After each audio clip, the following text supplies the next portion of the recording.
Okay, this is the opening riff for Rational Gaze.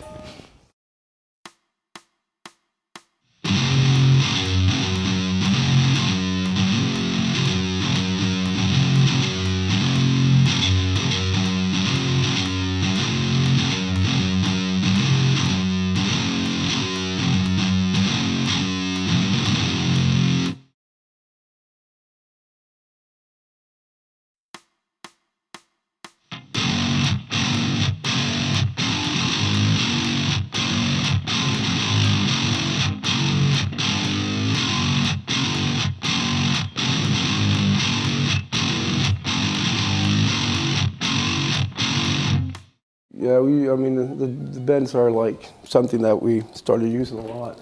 Actually, we started using it earlier than nothing. Yeah. It's been around. that.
It's moving all the time. Yeah, that's why it's very tricky for us to talk about stuff like this, because we've noticed that before, that like, people are like talking as far as guitar point of view. A lot of times it's like, okay, well, I'm gonna use this stuff to make it sound like this, or it's like, it's regular. You're in a territory where the focus is on pretty much the same thing. It's about playing guitar in a regular manner. This is a rhythmic exercise.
All right, so this is electric red, and this is the, what did you call it? Breakdown part in the middle, and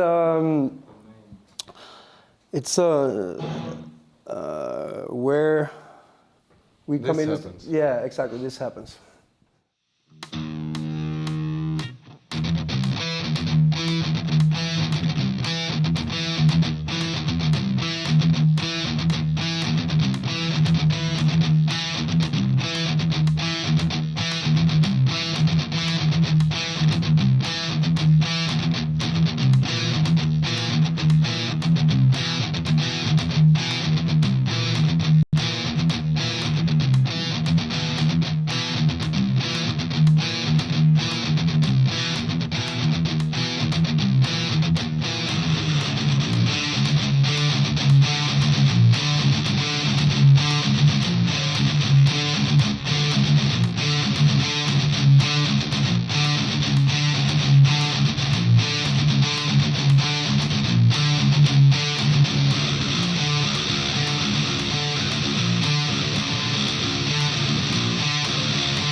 and so forth. It's the same thing. It's like, you know, and that works out the same way, you know, like it's one of those things that we've always liked but fallen in love with a lot more. It's like, you know, tweaking it a little bit. You use it one part and you set it in a, you know, use it in one perspective, then you add a little bit or tweak it a little bit or subtract a little bit, and then something else happens to it, you know. En, två, tre, fyra.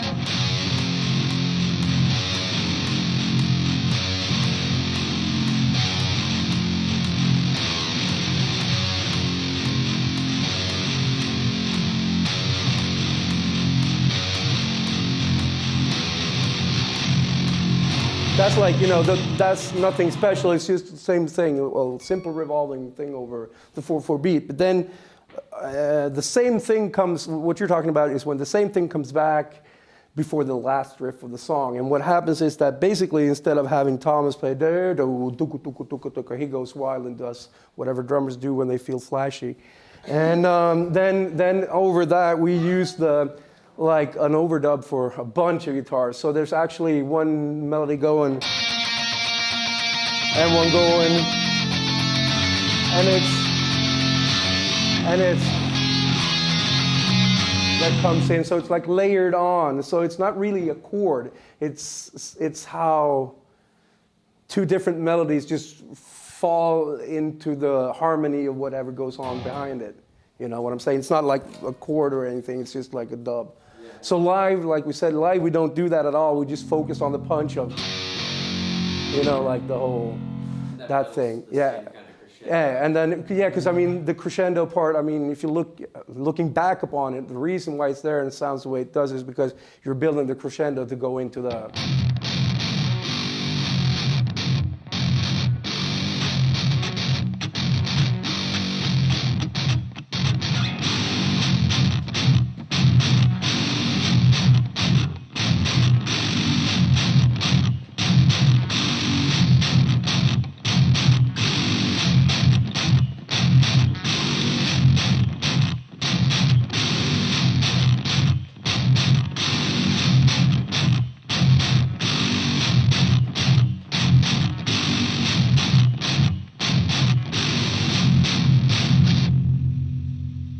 I mean, like for instance, on the album it's played, you know, it's one of those things where you can do, we could have probably done it on the album too, but I mean, you know, you feel you're in a controlled situation, you want a riff like that, it's pretty like, you know, it's pretty distinct.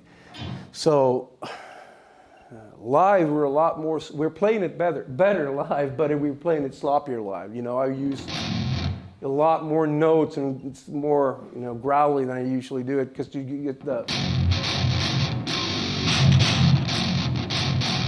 you know, that kind of, you know, tight but big at the same time. And that's harder to do in the studio setup because it's gonna, if you're set up like a band and you're standing around playing, it might be doable. But when you're actually laying it to someone playing it, it's really hard.